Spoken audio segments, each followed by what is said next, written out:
of Times Ledger's newspaper. Danielle Winterton.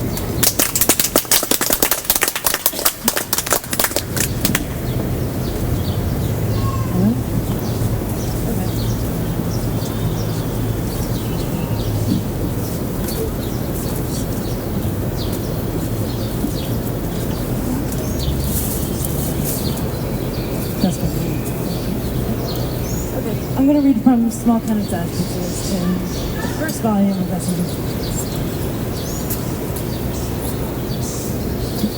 The road to loss begins the moment the thought occurs to you to build something. You notice a space, an absence. There's nothing there, and you begin to imagine what might fill its vacant plot, the lines and contours that might emerge from the background and take form. You imagine yourself sketching a foundation, drawing a brick or two. From there, the vision blossoms into full view, near perfect in its complex and apparent completion of anticipated wholeness. It is pure fantasy. You have imagined it, but how clearly it presents itself. Is it a rampant flight of vanity that strives to materialize such a vision? Can space essentially be empty in the first place? Or is the air instead attributed to the original de facto condition during the moment of fantasy and throughout the phases of construction, of project or relationship, that never pause to contemplate the possibility and reality of loss, the return to absence after substance? Why the unshakable belief that what is once filled remains full, which denies both the natural state of the universe as paradox and the supreme law of constant chaos and change? Does this then lead to a certain disrespect throughout the process of creation of and interaction with the subject? The assumption in the subject's eternal presence, thus the denial of the subject's basic right to freedom and eventual death? Is that what it is? Did you see the space around you as empty because you felt empty? Was there ever anything there to fill to begin with? At your gutmost level, you may suspect there is no mistake to be avoided that prevents a natural chain of events from occurring as it will.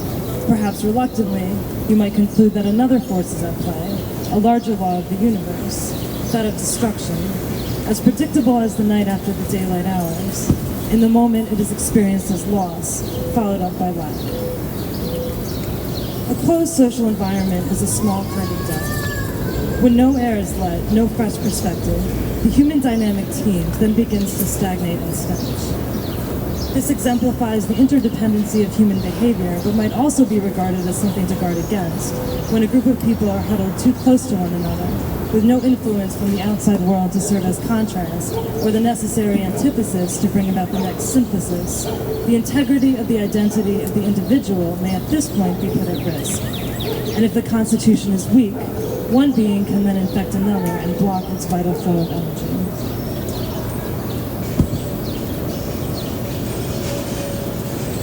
Someone here might break in and say no one can make you feel anything. True, if you can detect an intruder coming. But when weak, you may miss out on the warning signs, and feeling can, in fact, be forced onto, or perhaps into, a being by an outside source. Psychic vampires exist, and psychic vampirism happens quite often between so-called lovers and confidants and family members. Soil stealing occurs, identity can be erased, the psyche can collapse. This might also be called merging. After hurrying east, scuttling toward home, head bowed, tension in the jaw and between the eyes, I tried to outrun the shadow of a presence I sensed just behind me. Overcome with the exhaustion of resistance, I stopped and stood on the edge of Cooper Square, clenched my jaw, and silently allowed the force pursuing me to come in and do its bidding. There were slight tears of frustration, and I shuddered as it entered through the back of my neck and needled through my body. A high pitch of raw pain sounded in the hollows of my bones and joints. I could feel the presence of the psychic vampire, my lover and master. He was in me and around me, and I knew he would never leave, that he was infused at the cellular level beneath my skin and fingernails.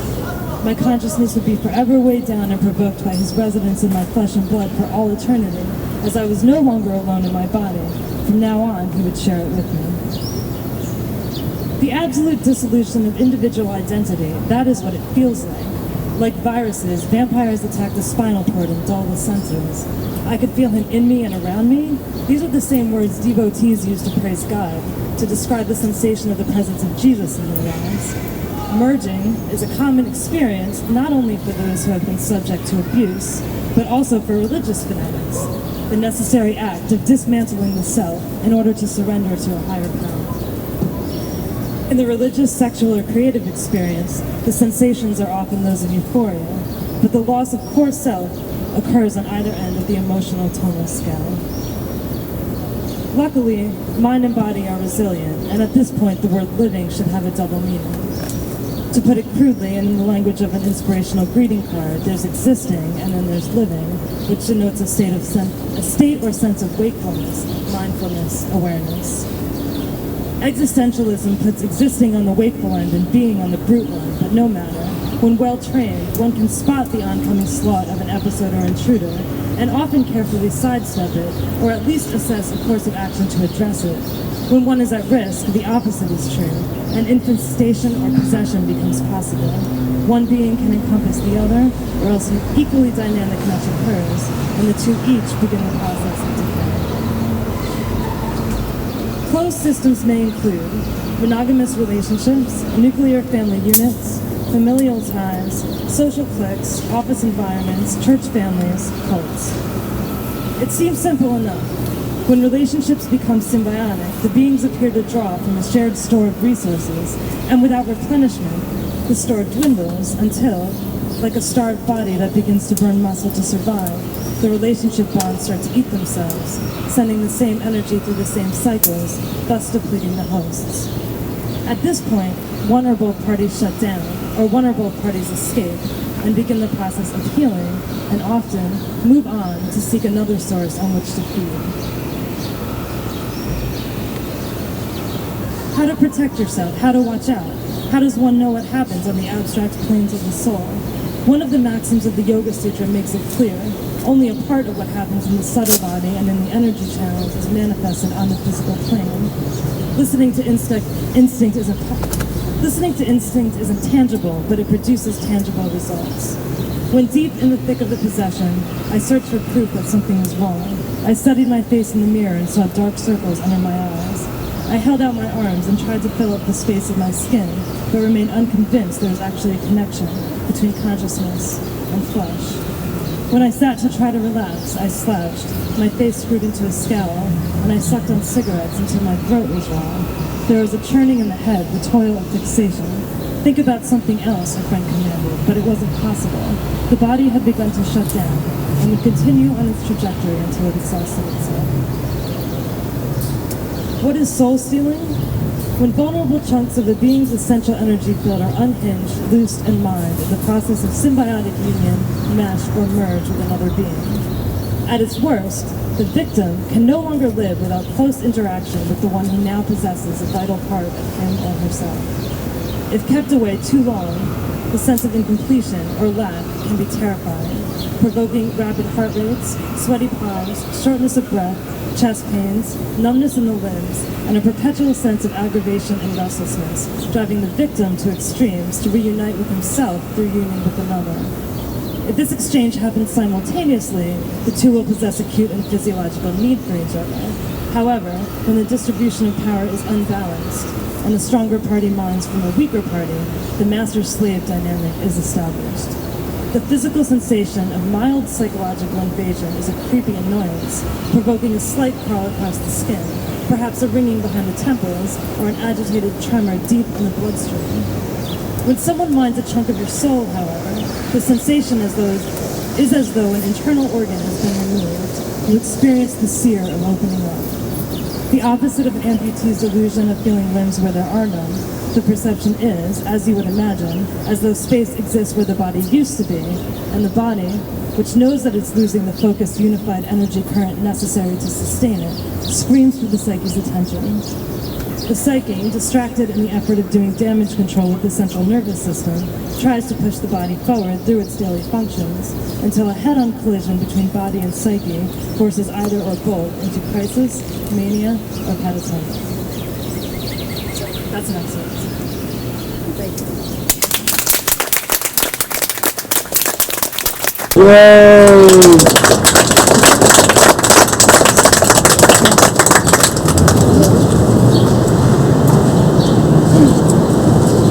Also rest on violence and are therefore wrong and harmful as well as unnecessary. This is the philosophy of anarchy. For most people, the word brings to mind visions of chaos, destruction, and disorder, an unfocused fear of uncertain forces. However, anarchy holds personal liberty in highest regard, unrestricted by man-made law. Though I am reticent to bandy about with labels, and though Lao Tzu said the way that can be named is not the true way, anarchy seems to me a step in the right direction. Anarchy opposes hierarchical forms of organization, whether they be the state, corporations, organized religion, universities, anything top-down as oppressive, and seeks to foster egalitarian voluntary associations, decentralization, consensus, mutual aid, and the do-it-yourself method. Anarchists feel that liberty is essential for the fullest development of individuality, and equality is essential for genuine liberty to exist. This is why anarchists do not believe that everyone should be able to do whatever they like, because some actions invariably involve the denial of the liberty of others. The word anarchy has been demonized in mass media, but this misrepresentation makes sense. Those who profit from the status quo will obviously insist that opposition to the current system cannot work in practice, and that a new form of society will only lead to disintegration. It is in their best interest to do so. No one in power wants to give that power up. It is human nature. Or is it? Of course, what is considered human nature changes in accord with environment and social circumstances. Slavery was considered part of human nature and normal for thousands of years. War only became part of human nature once kings turned around, once kings came up, around 10,000 years ago. Indeed, one of the greatest myths about anarchism is the idea that anarchists think human nature is inherently good. Rather, anarchists think it is inherently social, and therefore how human nature develops and expresses itself is dependent on the kind of society you live in and create. A hierarchical society will shape people in certain, I believe, negative ways, and produce a human nature radically different than a decentralized one. Change society, create a better social environment, and then we can judge what is the product of our natures and what is the product of the authoritarian system. And if human nature is so inherently bad as many claim, then giving some people power over others and hoping this will lead to justice and freedom is hopelessly utopian.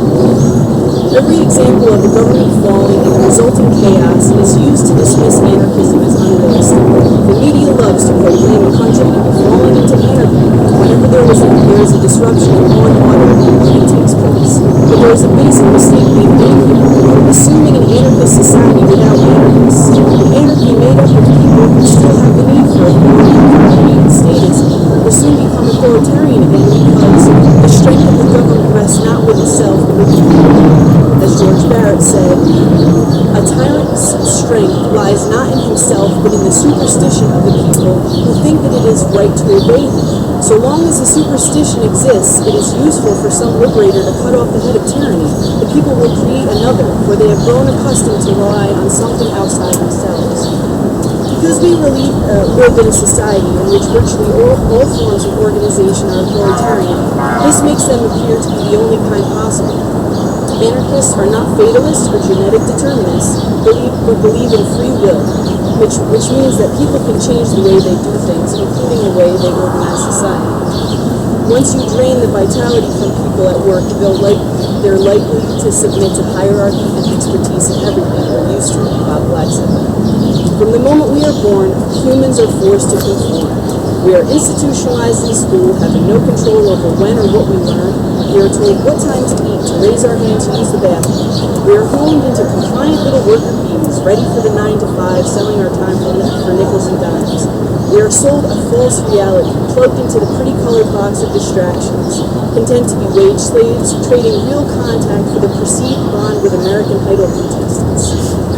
Commercials invading our brain with black holes of want, envisioning freedom as a 10-seater SUV and processed cheese. We are wed to this dream deferred that is America, the criminal injustice system, the inequality, the distrusting government with prying eyes. We are happy to let the fat cats lick from golden bowls, prancing fancy on our parks plowed under, deluded in the notion that they care about anything other than their own legacies, while we squeeze out little cogs to replace ourselves in this greased machine. No, I refuse to subscribe to that. I know this is supposed to be literature and essay, but I am passionate and tired of how bamboozled they are. They are not free. It is assumed that only a select few, the rich, are intelligent enough to govern others. Usually this elitism is masked by fine-flowing rhetoric about freedom, democracy, and other platitudes used in an attempt to dull people's critical thought by telling them what they want to hear.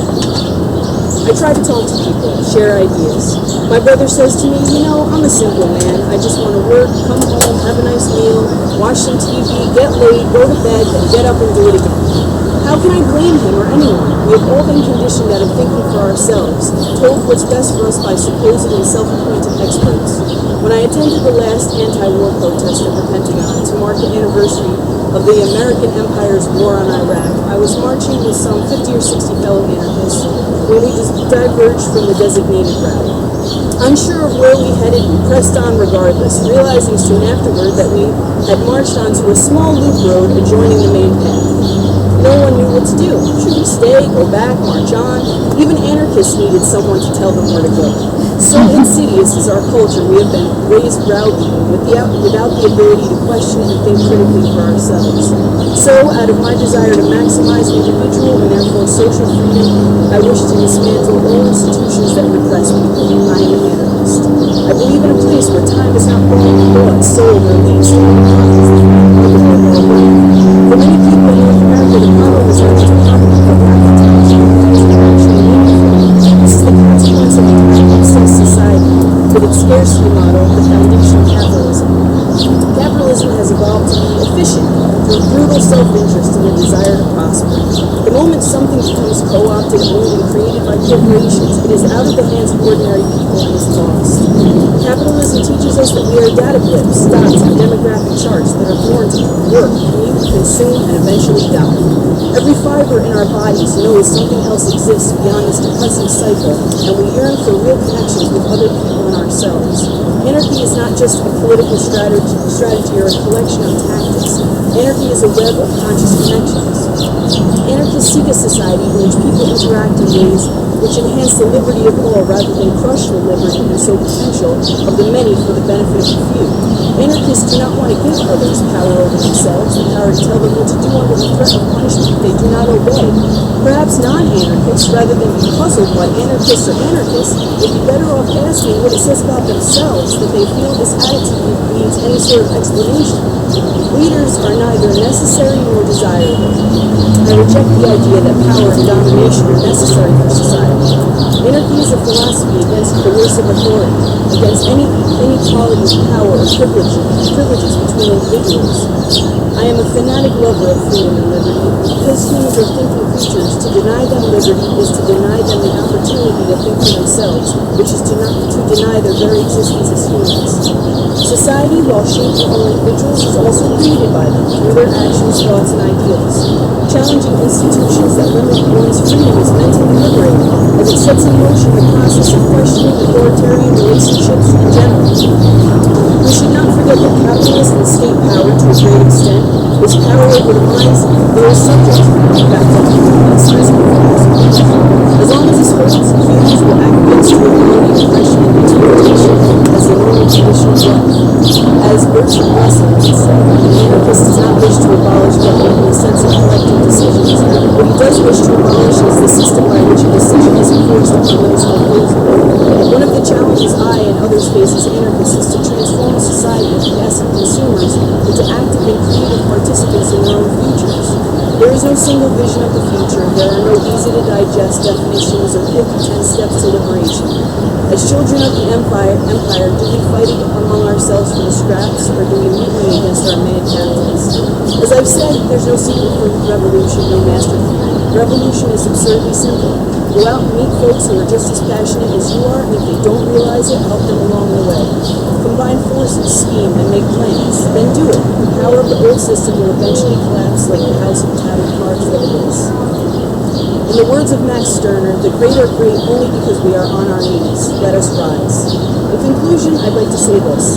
Anarchists have big hearts and big dreams. Anarchy is not a religion, and it is not merely an ideology or brand of politics. It is a living, evolving ecology of resistance. It is simply a promise we made to ourselves, the most meaningful path between ourselves and freedom. Some people will try to dissuade us, pointing out these are not revolutionary times. There is no such thing as revolutionary times. Time does not rule us. We create the times, revolutionary or not. Whenever we break free from our chains of routine and hierarchy, the times are revolutionary. Single off the new record, which we have for sale. It's called Pay Pay. The class is on fire.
I can feel the cream all over my mouth, and it rushes all through my body, so it's like I'm not really numb.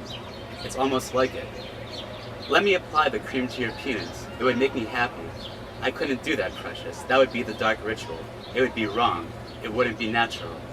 But this is the dark ritual. You're with me. One day I found blood swirled in a half-eaten bowl of cream and knew that her insides were going. This was the day she received a package in the mail. I brought the box up to her and tapped lightly on the bedroom door. I bought disposable plastic bowls, and they were stacked on the dresser. A short stack sat on her tray. She was in half sleep. She was always in half sleep. The package was a large box, but it was light. I tossed it onto the bed beside her, and her eyes opened. They were swollen and pink. Her arms twitched. Look at this, Precious. You got a box in the mail. She licked some cream from her lips. My final memories of Margaret, all of them with cream smeared around her mouth. I'll open it for you. And I did. I pulled my keys from my pocket to break the tape on the box. A pillow, darling. Would you like to hold it? There was some whistling from her nose, and her throat made a swampy sound. Let me hold the pillow. Give it to me, darling, she said. I took the stack of plastic balls from her tray and set the pillow there. She let her face fall onto it. It's warm. I can feel it on my face. That's wonderful. Did you read the pillow? I sat on the bed and lifted her head so she could read. Can you see it? Read it to me. I can't concentrate. Everything is spotty. It says, Margaret, pillows will never be the same. It does. Yes, and I was lying to her because it said Georgiana, employee 263, get well soon. As someone who dealt in information, I understood how names could be mixed up. So many came in at once. Why spoil a thing for her, I thought. You were right. Children's pillows will never be the same. Again that night, I let Margaret look at my erection while she ate her cream before bed. Tonight, I didn't think